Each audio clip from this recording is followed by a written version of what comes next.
ఓం నమో వెంకటేశాయ. మీరు కూడా సప్త శనివారం వ్రతం చేద్దాం అనుకుంటున్నారా? ఇప్పటి వరకు నాయి 6 వారాలు కంప్లీట్ అయ్యాయి. ఎలా చేసుకుంటాను అని భయపడ్డాను, కానీ 6 వారాలు 6 రోజులు లాగానే గడిచిపోయాయి. నాకు మార్నింగ్ ఆఫీస్ ఉంటది, అందుకోసం నేను ఈవినింగ్ పూజ పెట్టుకున్నాను. నాలాగా మీరు కూడా ఆఫీస్ వెళ్లే వాళ్ళ అయితే మీరు సాయంత్రం కూడా పూజ చేసుకోవచ్చు. పొద్దున్నే మీరు చేసుకోవాలి అని ఏమీ లేదు. మీరు మనసారా పూజ చేసుకోండి. మనసులో ఎటువంటి భయం సందేహం ఏమీ పెట్టుకోకండి. మేము వ్రతం ఫోటోతోనే స్టార్ట్ చేసాము, కానీ ఎప్పటి నుంచి విగ్రహం తీసుకుందామని మాకు చిల్కురి బాలాజీ దర్శనం కూడా అయింది, ఇంకా విగ్రహం కూడా వచ్చేసింది. ఎంత అనుకున్న రాని విగ్రహం నేను వ్రతం స్టార్ట్ చేసినాకనే వచ్చింది. ఇంకా వ్రత విధానం కూడా చాలా ఈజీ అండి. చూడడానికి చాలా హార్డ్ అనిపిస్తుంది, కానీ ఇది చాలా ఈజీ వ్రతం. మనకు కావాల్సింది దేవుడు ఫోటో, కలశం, ఇంకా పసుపు వినాయకుడు, కొన్ని పువ్వులు, తులసి దళాలు, ఇంకా వస్త్రమాల ఉంటే చాలు.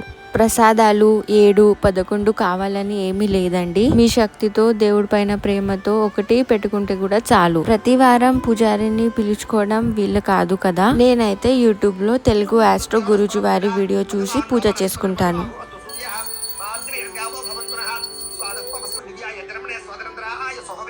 చూసారు కదా ఎంత ఈజీ వ్రతం. మీరు కూడా ఇంట్లో చేసుకోవచ్చు. మీకు నా ఈ వీడియో నచ్చితే కామెంట్స్ లో ఓం నమో వెంకటేశాయ రాయండి. బాయ్.